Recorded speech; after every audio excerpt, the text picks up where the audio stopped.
I've got a very big testimony. Sangano unowaitirwa zvakanaka. 2017 ndakabatwa cancer stage 3 and I was struggling. Vanhu vakataura ndikaremadzwa namashoko, vamwe vakasunduruka, vamwe vakaita seiko, ndikachengetwa nehama dzisiri dzangu, ndikarapiswa nehama dzisiri dzangu. Mimwe mikana ikandidarika ndichinzi anonorwarira kunze kwenyika, asi kudenga kuna Mwari. Zvako zvinogona Jesu. Ndiri niko mari mwezi.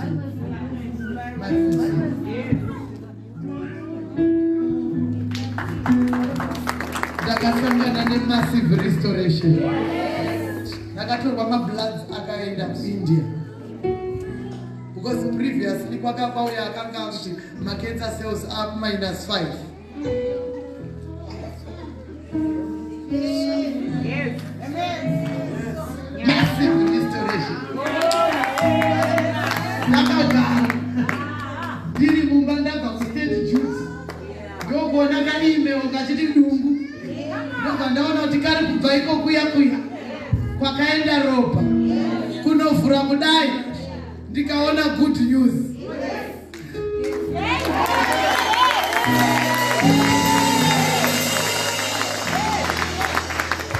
Saka kana takushumira Jesu, hatimushumire zvedrama, hatimushumire zvefake. As I'm standing before you, makenza cells akashaikwa, cancer undetectable. Tinaye Mwari wezvishamiso. Asanoitira vanorevesa. Jesu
vakaigachidzana zvikanzi vanorwara ka vane kenza ka ndakazviwa ndakadonha asi ndakati musimudzi ndisimudzei pandakadonha. Vanga vatori mai vakuru muchechi, asi ndakati Mwari ndisimudzei pandakadonha. Umwe akaenda kumwana wangu kuda kwashe, akati dzidza nesimba, mai vako izvozvi manje vanoenda, asi kudega kuda Mwari. Ndinotondera mwana wangu achichema achiti Mwari chengeta iwo mai vako, wandionewo ndichisvika form 4. Ndiwo Mwari wandauyawo nawo pano. Mwari vanorapa,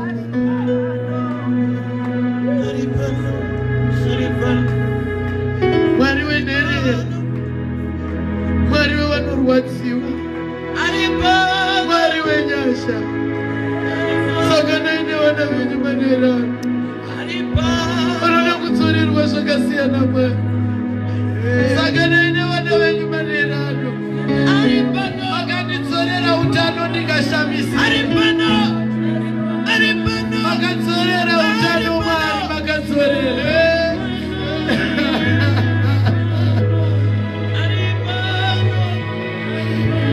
Saka naivo nevana venyu Mwari, imi munoziva nyaya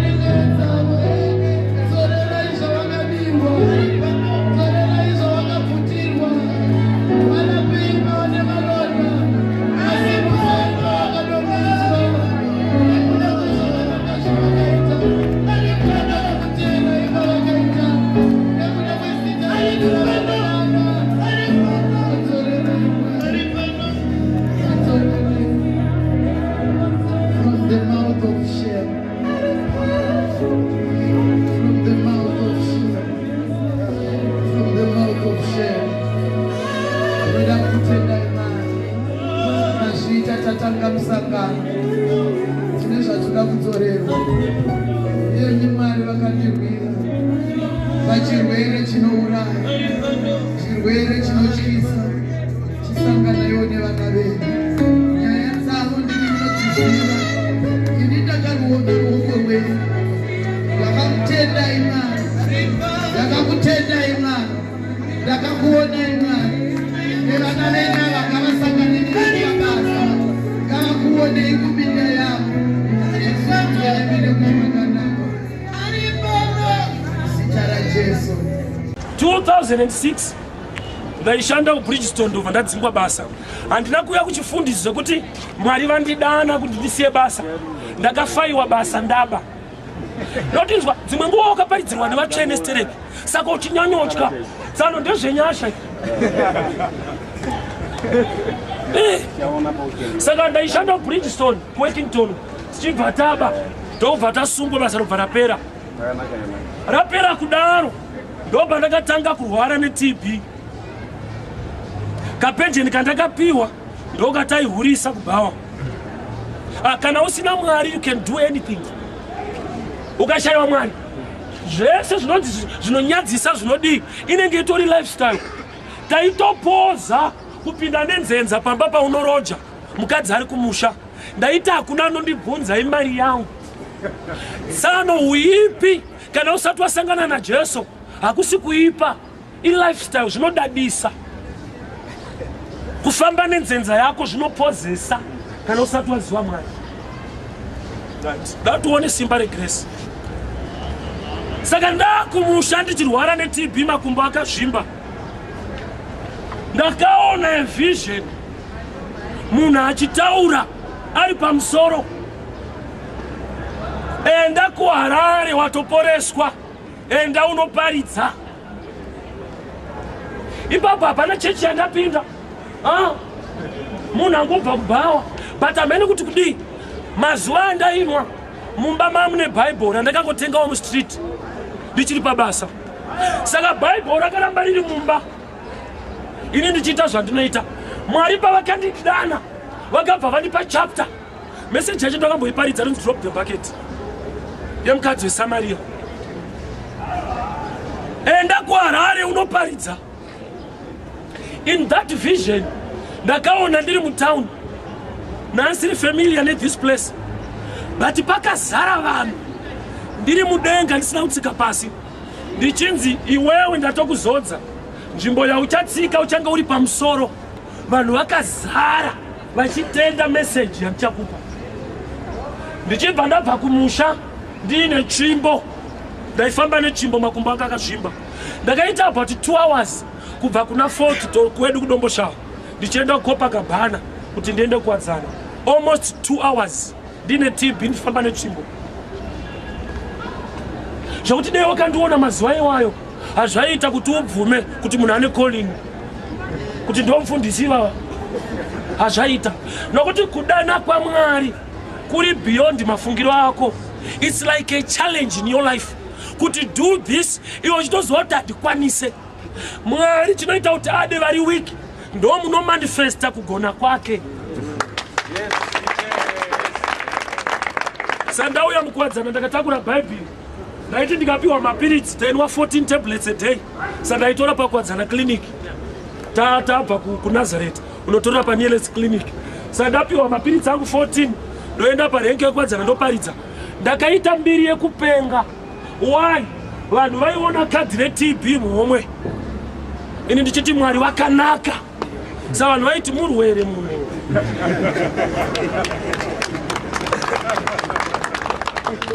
Vanondiziva vakafonera adzimai kumba kuti ndamusiri kuda kuendesa munhu kumusha, hadzisi kuita musha.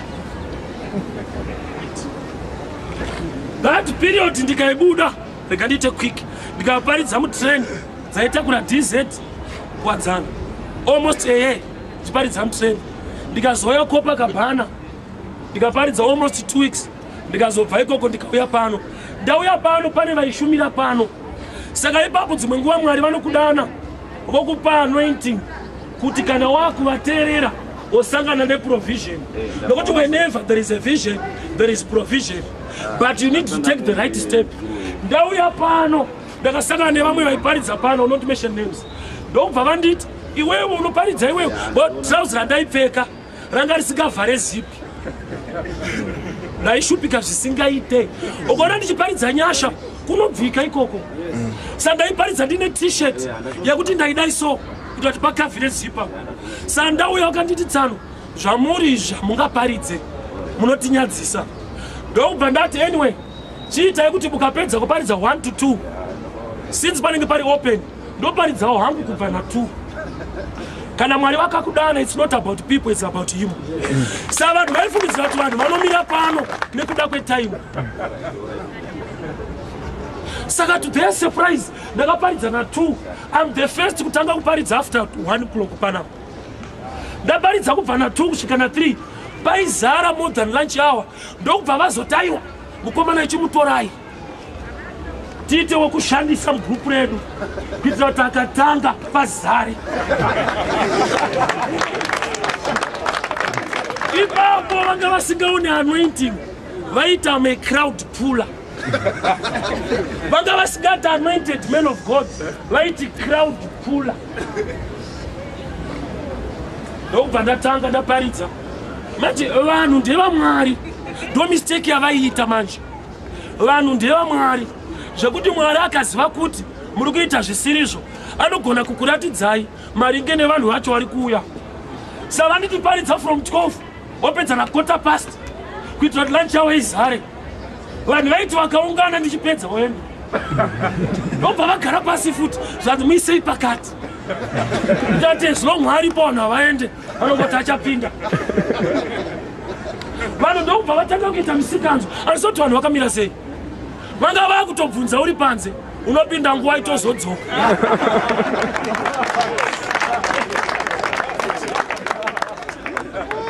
Vanhu ndiva Mwari ka. Vanhu ndiva Mwari. Ndabuilda kudaro ndashanda nawo long time. Ndobva ndazogara pasi ndikazviona kuti maybe tiri kutouraya vanhu nekushayiwa shoko. Lunch hour idiki vashumiri tati almost 10 tichida kupinda 1 hour. Ndikati varume hazvinetse hazvirevo kuti ndapanduka but chiri mandiri chiri kuda magigi akawanda. Chirova iawa imimi indozorova kubva na2 kusvika na5 ndokubva ndatanga. even nekuparidza kuseni hakuna vaizviita, vaifungidzira kuti vanhu vanouya netime. Rega ndiite cut short. Nyaya ndiri kuda kutaura panapa ndeyegrace dzinoiswa naMwari mumunhu, zvisinei nekuti vanhu vafunga sei. So chinonzi grace inyasha dziri kuitirwa munhu naMwari. Muenzaniso, nyasha dzemhando yepamusoro ifirst coming yaJesu. Second coming haisi grace, ijudgment. Saka handidi kuti ndiignore grace ndofocusa judgment. Ndaita sekunge mushandi anobvunza pensheni asati abata salary. Kuti saka pensheni yangu yamari iwo asati watambira salary wakubvunza pensheni. Ndati saka ndazviintroducer. Handi deny message yekuti Jesu ari kudzoka. Ndiri kuedza kutsanangura kuti ndikasaunderstanda chaakamboinga pekutanga, ndoda kunyanya understanda second coming, ndiri kuzvirobha privilege yegrace.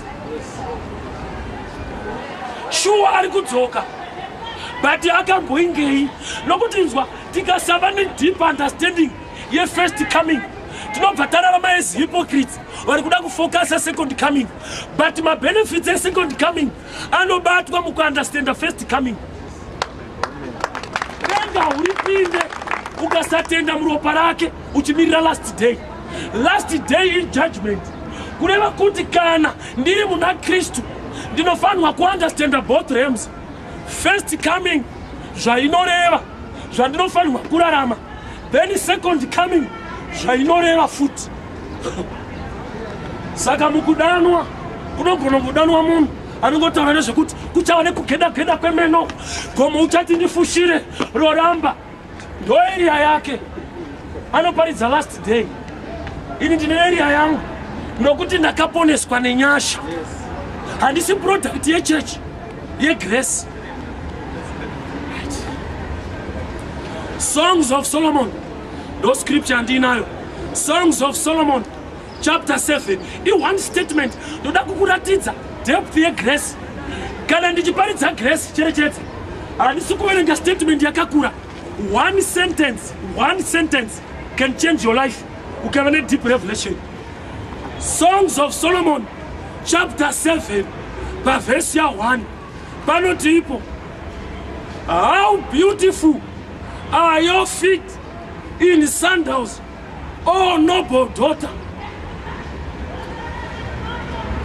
Johani anoti ari kuuya shure kwangu handigone kusunga tambo yemasandals ake. Moses wemurau ndiye akanzi naMwari bvisa bhutsu. Jesu wegrace akauya akadzipfeka zvakuti Johani akatosarenda so kuti tambo dzake handigone kusunga. Dzakanaka sei tsoka dzako dziri mushango. Kunoti kunaka kwetsoka kunooneka dziri mushango kwete zvadziri tsoka chii. Let me explain this way in diagrams. That's why ndaunza masandals. Unoibata yaumboipotsa kana ozamwari kana vakakudana area yako noshuwa so. Bhaibheri rati dzakanaka sei tsoka dziri mushango. Kurati kunaka kwetsoka hakusi mutsoka, kuri mucombination yemadzapinda. Munhu haana kunaka kusvika apinda muna Jesu. Uchaona kuti Jesu ndiye shangu nokuti grace. Moses haana shangu nokuti ilo. Munhu akapinda mumurawo haanake, anoipa. That's why vanhu veIsraeri pavakaburitswa neropa regwayana negrace muEgypt, ndeira vakada murawo. Moses akudzika nawo vakatadzira Mwari pakafa 3000. But pakauya mweya mutsvene padai rePentecost, Peter akaparidza nyaya yegrace pakatendeuka 3000. Kureva kuti grace inoreplace beauty yakaloswa mulo. Kana rati dzakanaka sei tsoka dziri mushango, ndoda kumboongorora tsoka first. Zvikunwa izvi i5 lechirungu rati feet kurova zvikunwa izvi. ukui 5 pamwe chete 10 kurepresenta law. Sazviri kunzi kana uri mulo kunaka kwako kuoneke kusvika wapinda mugrace. Vakadzi 10 vaiva ne5 vakangwara, 5 vakapusa. Kupusa kwavo haisi nyaya yavo, inyaya yekupotsa shangu dzekupinda. Zakanaka sei tsoka dziri mushangu. Ukaona shangu yakudhizainwa masandros vanenge vachiziva saizi yetsoka. Kureva kuti Jesu paakauya ndo saizi yedu chaiyo kwete low.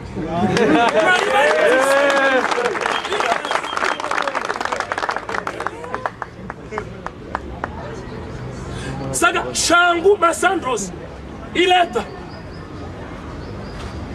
kana iri leta kuna kuti pane mhuka yakadeura ropa. Sazvo kunzi runako rwako foundation yacho kwakadeuka ropa haisilo. Saka kana pane mhuka yakaurayiwa pakadhizainwa shangu kureva kuti the Lamb of God was slain before the foundation of the earth ndijesu. Kana ndadzipfeka dzinoita kuti ndisakuvare pakufamba ndikatsika zvinokuwadza. Muchatsika zvinoruma hazvikurumei nokuti makapfeka Jesu. Right. But kana dzisiri mushangu ndinogona kurovera padombo ndikabuda ropa. But ndikapinda umu handibude ropa nokuti rakabuda kare pakaurayiwa mhuka.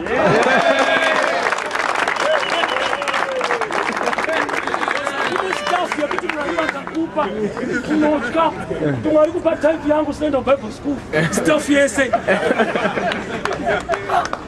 Iwe statement 1 but it can change your life.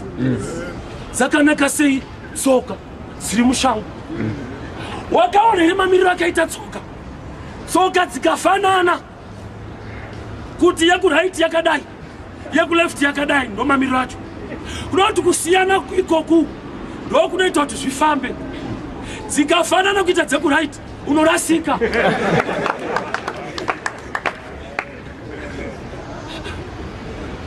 So Boaz achida kuroora pane mumwe akauya according to law ari supposed kuroora Ruth, but hanzi paakazvitadza akabvisa shangu.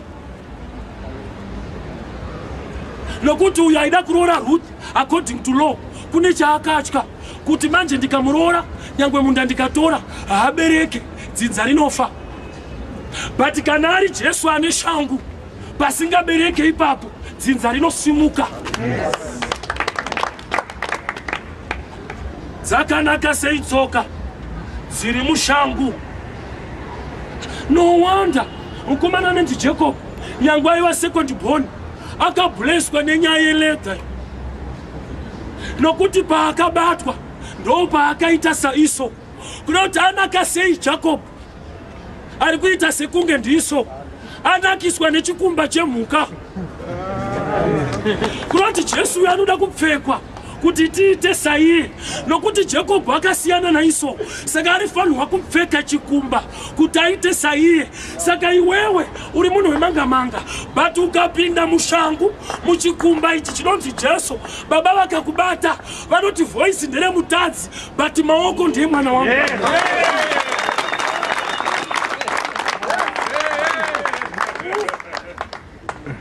Grace haisi kutamba nayo. Varume hatidi kuti inzwa ngatibhalansisei gospel. Hatidi kubata nyaya yekuti achadzoka, ngatibatei futi yekuti akambuya akaingei. Say it one sided. Achadzoka uchanaya moto ucha handirambe ina handirambe kuti anodzoka, ndakatomirira kuti adzoke.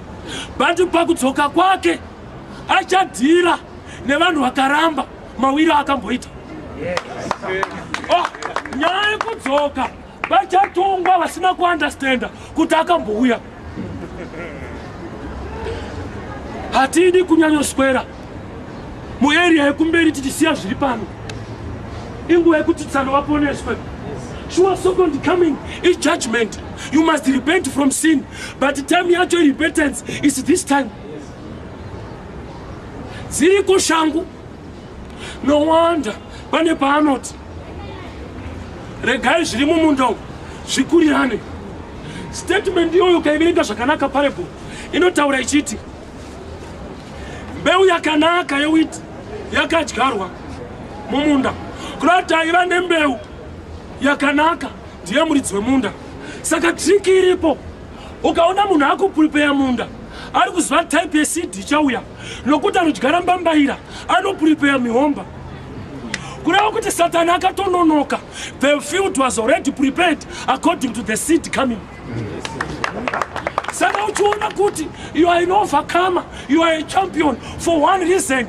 All things were designed according to you, not to the devil. According you are the seed. Saka shangu idzi dzinodesignwa vachiziva size yegumbo richapinda, nokuti dzikakurisa dzinokupa problem. Idzo dziri suppose kukupa comfort. Shangu dzinodesignwa maringe size yegumbo, zvekuti kana gumbo riri 9 shangu iri suppose kuita 9. Saka vana veIsraeri vakazoipiwa blessing yacho yekuti vachifamba 40 years havana kuchinja boots, hadzina kupera, nokuti type yaJesu mawapinda anopinda newe achingokura. Haudi kuchinja Jesu iyeyo mumwe chete. Ukapinda maari 40 years journey, one pair shoe. Kunoti kana iri size 9 watendeuka nhasi gumbo rikasvika size 10 mwari wacho anokwana. God is not limited. He is not limited. Saka wakotouya kwaari, there are no limits to you. He is able to do exceedingly and abundantly more than what you can imagine. Shangu idzi dzadesignwa, but kune mhuka yafa. Time yafa mhuka, murume haana kuzviziva kuti kune zvandifira. But paanoona shangu ngaarege kugumira pacelebration, ngaapinde muimagination yekuti zvakambobva kupi zvazvaita sei. Nyaya haisi yekungopembera kuti I'm not poor, I'm not rich kuzodii. Imbomeditata kuti sei akasiya denga rake akaroverwa paCalvary, ropa rikadeuka, zvekuti your celebration ngaiblendwe nemeditation yekuziva kuti he shed his blood. If we forget about Calvary, we will miss it. Kune ropa rakadeurwa. Ukaona mudhuri wamira pane foundation yakacherwa. Zvanzi naNehemiah chapter 13 verse 26. Varume veIsraeri vakaroora vakadzi vekuAshibhodhi, vekuMoabhu nevekuAmoni, vakabereka vana vanga vasingagone kutaura language yaJudha. Judah means praise. Not tikanyanyopinda muzvinhu, we forget to worship. We become part and parcel yema spiritual beggars. Kunamata is not a professional way to beg God. It's a kingdom system to strengthen the relationship. Yes. It's more than things. It's about Him. Iyo strategy ya Satan yakaipai. Ukazvitarisa pacolonization kune nyika yakashandisa strategy iyoyo. Portugal. It was easy kuti muBritish amukirwe. Why? Nyangwa apamba vanhu anoramba achivadzvanyirira, haadi kupinda mavari, anoda kugara kwake ega. But kana ari muPortuguese enda paMozambique vairoora type yavadzvanyirira, zvekuti mukaona kuti tanyanya kudzvanyirirwa regai tivarwise. Youth yacho yamunoda kutrena vana vavo vazukuru venyu.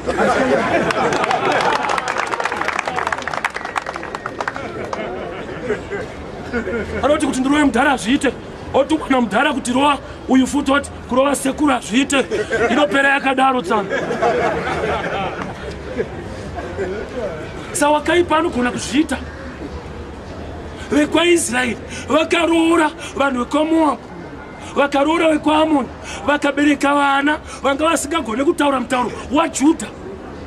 Zimanguwa generation yedu ikanyanya bata pazvinhu haizigona kutaura language yaJudha inenge ine request without praise.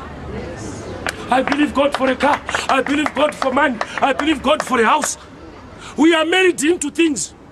Israel ikangorora kuMoab inobereka vana verudzi rwaAshibhoti vane one problem, havagone language yaJudha. They don't praise.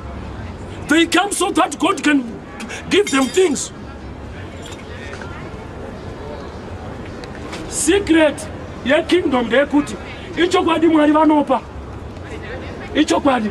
I don't take it away from you. But the secret iripo, there is a relationship. Ya baba ne mwana. Mwana anobhuya mwiswa naamai. Ajaira mukaka anorumurwa. Kurumurwa kwemwana hakunakidze. Varume tikada kuparidza rekurumurana pakuda zvinhu kuti tide Mwari. Unofunga ndapanduka.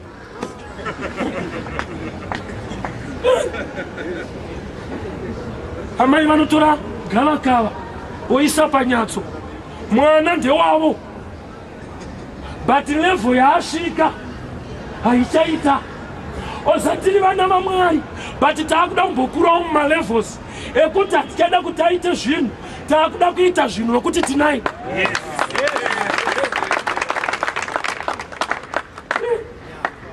We are empowered. Chinhu chese muupenyu chinoresponda kuchimwe chinhu chinonzi time. Nguva ndo maseasons. Mukomana mudiki anenge atori baba, haamboda kunamatirwa kuti aite baba, anongomirira time yacho. Akadi prayer vanobati wait upon. Amai vangu vainditsura inini, ukangomitisa mwana wevanhu, hatidika muzukuru pano ndichita form 3. Ndapedza all level, ndaroora, ndiyo futi vakauya kwandiri. Swanziko haufa. Ida kunonoka. Tuda muzukuru kumba. Andi makati andifanirwe kuita. Vanga vasingatsure inini, vaitsura time yandiri.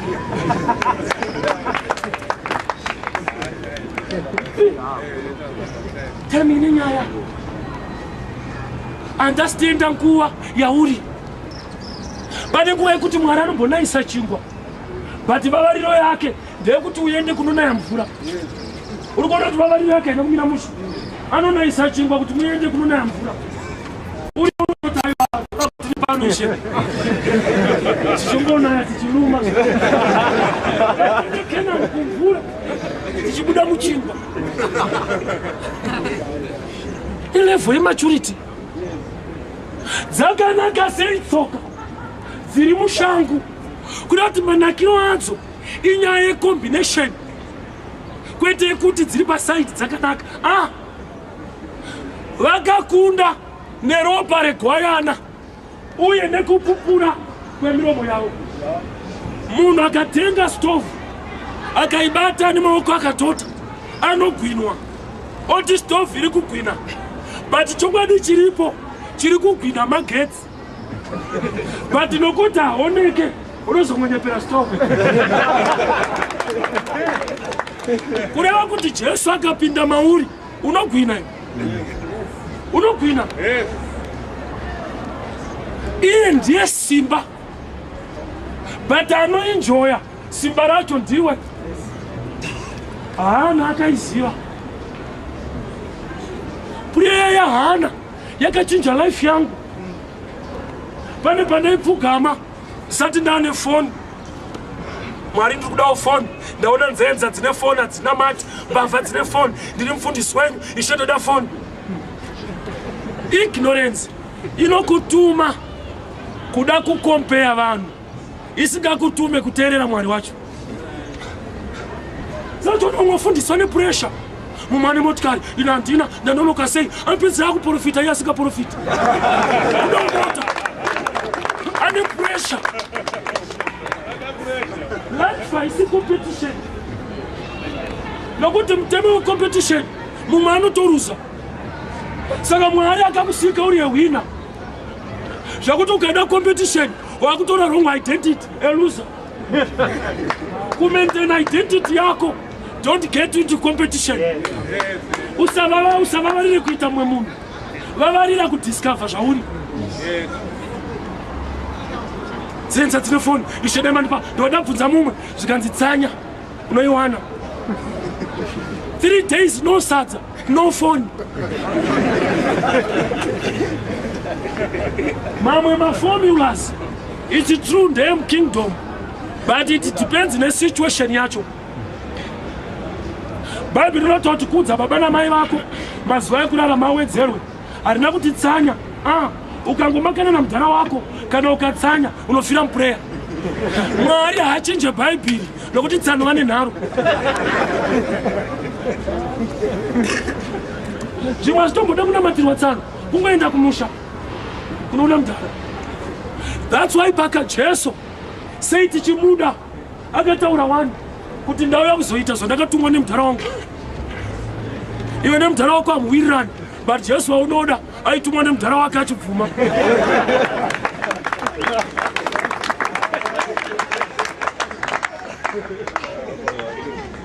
First king kwa Israel, anonzi Saul, chakaita kuti aite mambo, anga atumwa nemudhara wake Kishi. Joseph akaita mambo kuEgypt, chakaita kuti aende ikoko, anga atumwa nemudhara wake Jacob. Haufana nemudhara wako. Ukangopinda church, inoti baba wako usiyana nawo, ndo vanokupa mhepo, ndo pawaroiwa zvemhando yepamusoro ipapo. Nokuti ukaona anokuticha kuchikora shoko raMwari, ari kukuticha highest level yewitchcraft. Nokuti nzwa, ukavengwa naSatani, unonamatirwa zvikapera. Ukamakwa naMwari, ndiye anonamatwa wacho, hazvipere. Ndokuroiwa kwemhando yepamusoro. Saka Hana akapedzisa ati, Mwari mukandipa mwana, ndinokupai. Mwana wacho hasati apiwa, akutopawo. Unombosiwa here kuti motive than need. Motive ine much value more than need. Ndokuita kwa Mwari. Hazvina kuomera Mwari kuti vakupe sadza. Mubvunzo ndewekuti kana waguta uda kuenda kupi. Motive ine power kudarika need. Elisha akatumwa naMwari kumba kweshirikadzi kuti kana acho aropafadza. Motive yanga ine kuropafadza shirikadzi.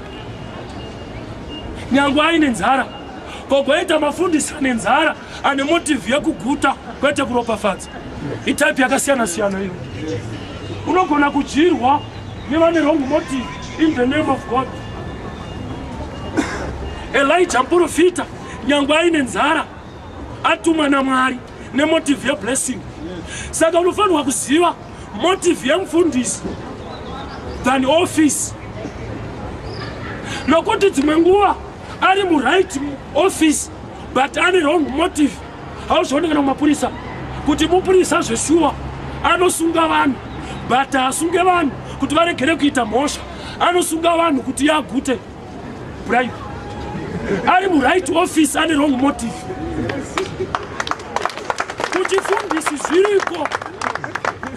Ukaramba uri mwana wesangano unokuwara. Iva mwana waMwari. Vanhu vakambounganidza mafuta kuda kuendesa kuguwa. Iye Jesu wacho akati nezuva retatu ndichamuka. Vanhu ndokuunganidza mafuta ekuda kunomuzodza zuva retatu. Ukashaya knowledge munopleja zvisina Mwari mukati, but zvine zita raMwari muchechi iyoyo. MuBhaibheri hapana pakazonyorwa kunzi vakaitwa refund, nokuti vakasvika amuka. Havanozoti atasvika dzamuka mafuta munonyura zvakadaro.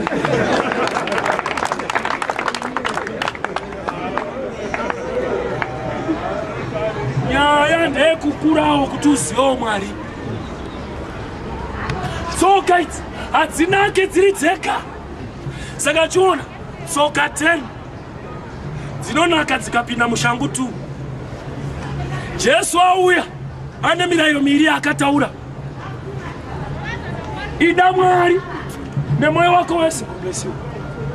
Ida Mwari nemoyo wako wese. Ida muvakidzani wako. Akatora 10 commandments. Akadzipinza mu2. Akati ndopa ne10 dzese papa. Kureva kuti ukabuda mulo muability yako ukapinda mu grace. Grace is empowerment. Law is warning. Usaba hazvikutadzise kuba. Asi ukagamuchira Jesu, you carry the seed of God. You cannot sin.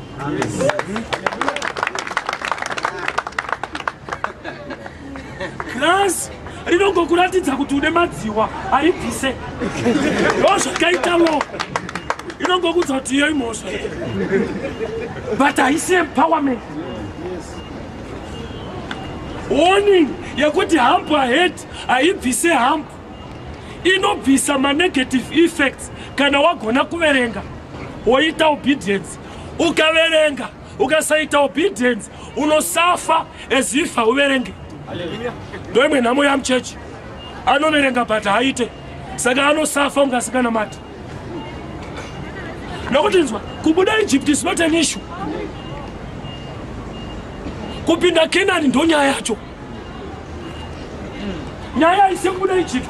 Nokuti vhiri vasinganamati 600 Egyptian soldiers vakabuda futi mu Egypt. Vachiteera yava ise exodus ifall up. Fall up.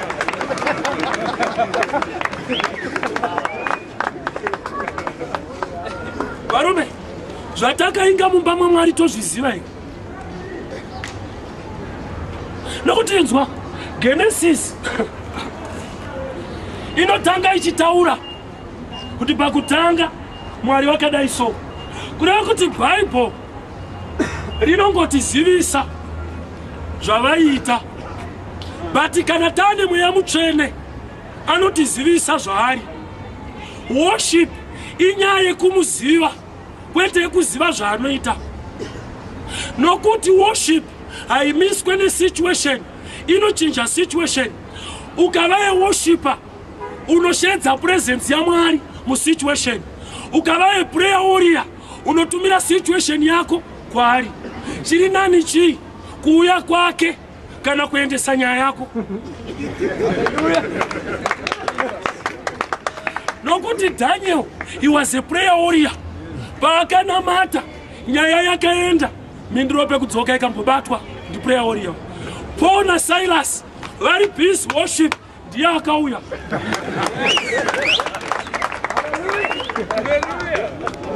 Saka moda kuti iye auye here kana moda kuti zviitenge zvakuita iye asina kuuya. Ndiye worshiper. Idzi shangu mbiri dzine nyaya ndo dzataurwa kunzi kuzona makumbo anaka inyaya yeshangu. Dzakanaka sei tsoka dzako dziri mushangu murandakadzi. Ndakubata mukadzi. Ndodi vhesi yacho yagumira pakuti o noble daughter. Mukadzi Jesu ndiye murume, chechi ndiye mukadzi. Zvanzi tikagamuchira Jesu, we become sons. Whether mukadzi murume tikagamuchira Jesu, we become sons. Vese vakamugamuchira akavapa simba rekuti vanzi vana vaMwari. Kunoti takabva kuno kumugamuchira kupinda maari. Kana tapinda maari tinokumura nature yemunhu, totora identity yekingdom. Saka Bible rikati mukadzi haaparidze. Ukaverenga Corinthians inoti sekureva kunoita murayiro, as the law says. Law ne grace rekandipa explain ipapa. Kana tiri kulo hatina identity hatinotora. But kana tiri mu grace kutransforma kwemunhu achipinda muna Kristu. Kana munhu ava munashe ava chisikwa chitsva kwete munhu mutsva. There is a mystery about Christ and person. Saka mukadzi akagamuchira Jesu anobva ava, we become sons. Sons. Kwete madam, sons. Akamira papulpit chiri kuparidza kingdom identity kwete nature.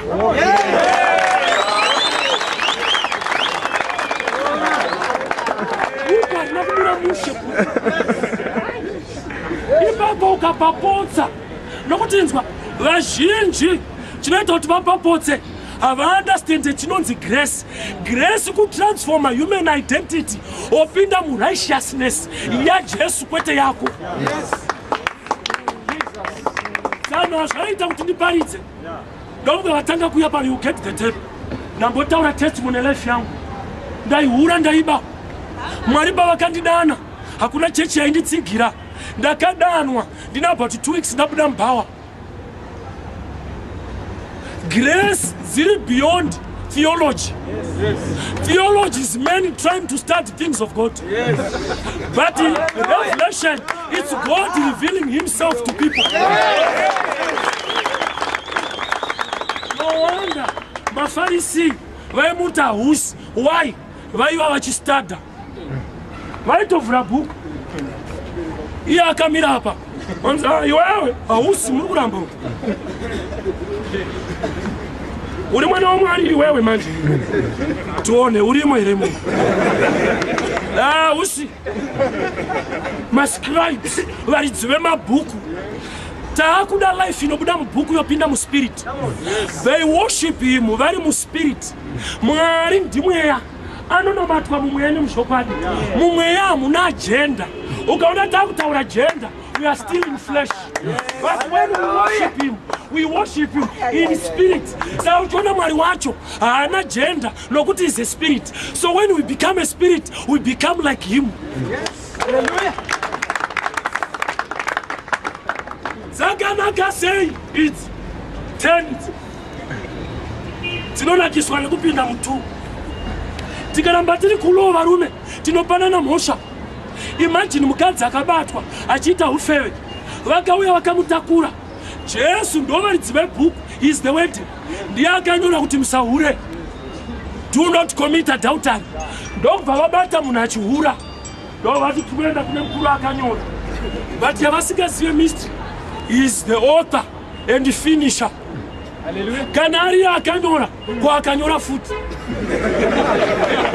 Hallelujah. Nokuti Bhabhiri rinoti akakota mapasi vauya vati kune zvakanyorwa. Iye akati manje mauya kumunyori.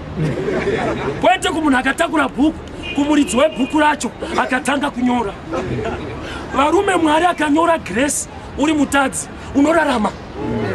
Mwari vakanyora nhau yegrace une HIV, you will not die but you will live to proclaim the goodness of God. It's not about us, it's about him. Iye ndiye akatida. Kwete usitakamuda stereki. Ungade Mwari kwa mkwanisa. Kutonamata ifeva. Hapana zvati utomboita pana.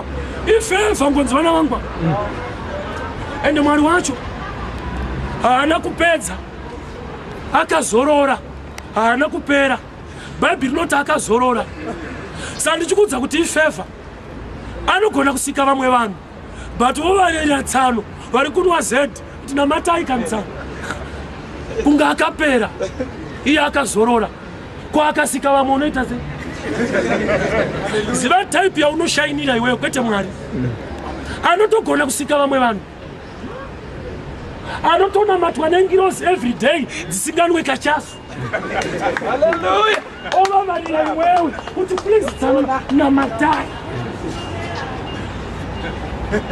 Ifefa ukangoona Bill Gates arikantaura zviri muno muZimbabwe. Ukangoona Chiyangwa ati ndoda kutamba newe. Iye ndiye akada kutamba newe. Iwe une chaunoziva kuti ndapinda. Nokuti akatamba newe akati hande kulanji ndo area yako iwe. Paura hakusi kutamba kugara mushi.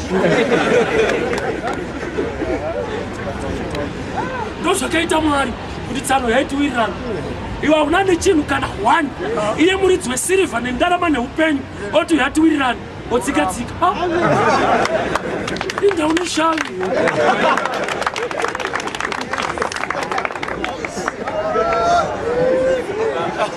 kuramba kuwirirana nemuridzi wezvinhu. Ndakatinzwa vhari yekunamata kana uine nzara ukangoona hanga iri mumuti ononga dombo ndipfure ona kuti dombo rawaisa pahekeni ingoda ungaipfure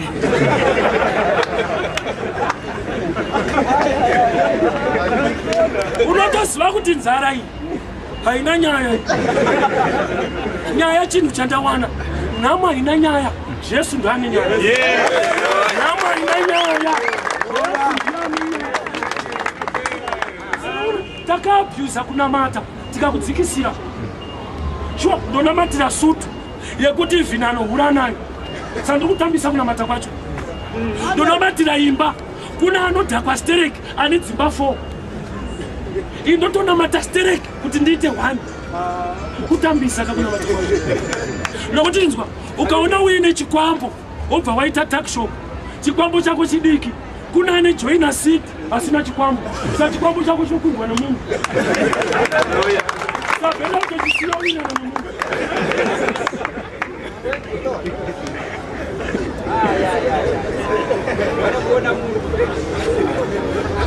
inini ndati ndiri munhu akadzikirwa negrace saka uchiona meseji yangu inofokasa muna uzhinji yegrace nokuti it's my lifestyle hakusi kutitywa kufundira upenyu hwangu inyasha varume kurarama inzwa haasi wese akaunda neHIV zvakangomuwanawo dauti ndise chinonzi grace mazuva atairwa isu 2006 tairwira nzenza pamwe unobvira waendawo zvakuti zvakatozotishayisa edzi hakusi kuzvibata tairohwa nevakuru siya ndewangu da kuenda neku siya nyanga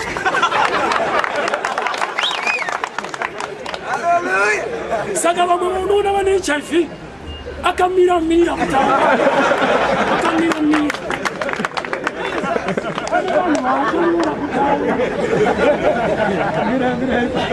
saka ipapa robva ndakaona kuti grace dzamwari dzakandiloketa ndiri kubhawa ndaihura zvinoita vamwe hazvinoenda ndakachenjera ndaitokechawo vakafa hazvida kuti vane zvavakanyanyukanya stereki taiita zvakafanana saka chaita kuti ndimire pano kuna mwari ane nyasha tarisaona upenyu hwako vanhu 10 vakaporeswa maperembudzi 1 ndiye akadzoka Jesu haana kumbovati endai mudzoke akati endai akadzoka haana kunzi aunzwerewe ndati endai akatonzi ndiwo unonzwa manje vamwe vari kupi matauriro aMwari anotoda ukama naye akadzoka ndiye akabvunzwa sei akadzoka anga ari muSamaria aiva pakati pemaJudha ukaziva life yako kuti ndiri dofo riri pakambani yakawanda shasha unofanirwa kutenda Mwari uri muSamaria pakati pemaJudha. Haleluya. Ndikakuudza kuti olevo ndakaita 3 ma-D 2 ma-E ndichiparidza kudai kune magraduate ari kuombera ndiri muSamaria pakati pemaJudha.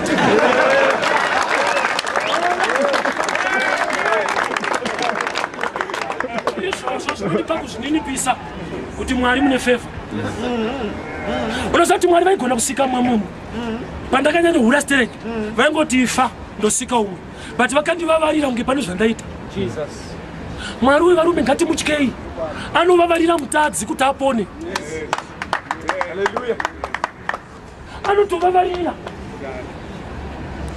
unoziva kuti dzimwe nguva unotopiwa nhamo inokusebedza kuti yakuzive nokuti munhu anofudza makwai Jehovha mufudzi wedu but kune makwai ane bhero pamutsipa bhero rinoita noise but sei muridzi wemakwai achisungirira bhero padhuze nenzeve haana tsitsi here negwai rinokuvara nenoise ko rikaona mafuro ari kusaiti rikada kudya neuku rinotadziswa nebhero sei asikaribvise ane chaakaziva bhero iri imwe statement yelove kuita kuti tsano mukarasika hamuna voice tinonzwa bhero saka vamwe vakasungirirwa nhamo kuti ikakurova woti ishe tiri pano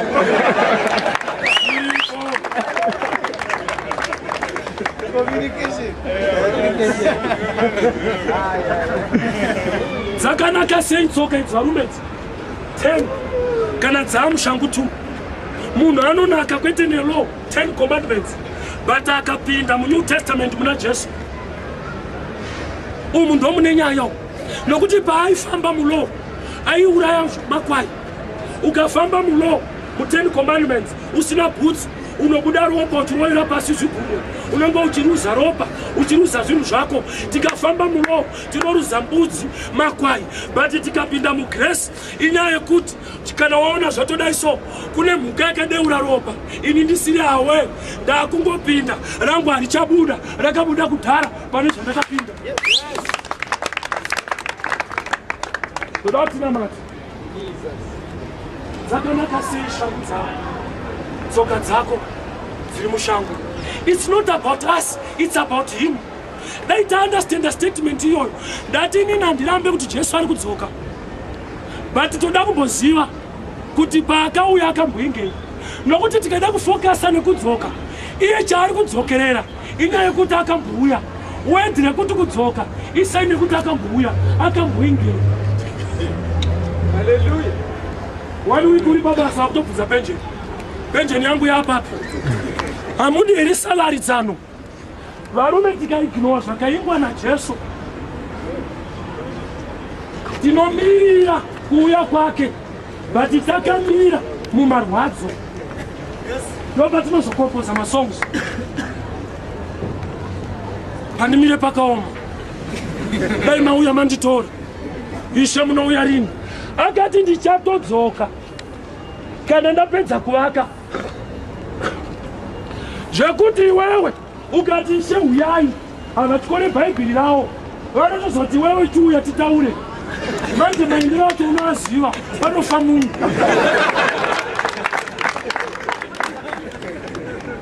ende waikoko nyaya yako isati yataurwa akati ndichazokutorai ndiri kunovaka unosvikira paconstruction nonzi mupe worksuit mukomana nebhara havanzwika kana vari pasa ngativakeiva kumana mapedza kuvaka motongo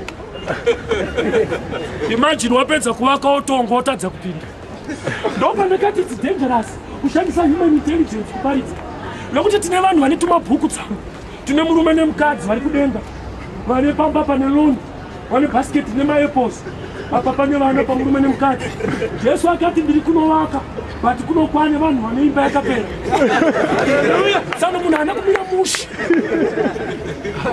mwari zvaachiri kuvaka iye akapedza jesu nobva ati uku hakurorwe munhu obvaona munhu ane mukadzi wake onzi kudenga ndekupi manje idea ine vanhu vai yakanaka vanoda kuti munhu anamate problem yavo imethod yavanoshandisa havadi the truth vanoda kuchetera vanhu munhu haacheterwe zvokwadi ndo inotisunungura ngatisumudze maoko tinamata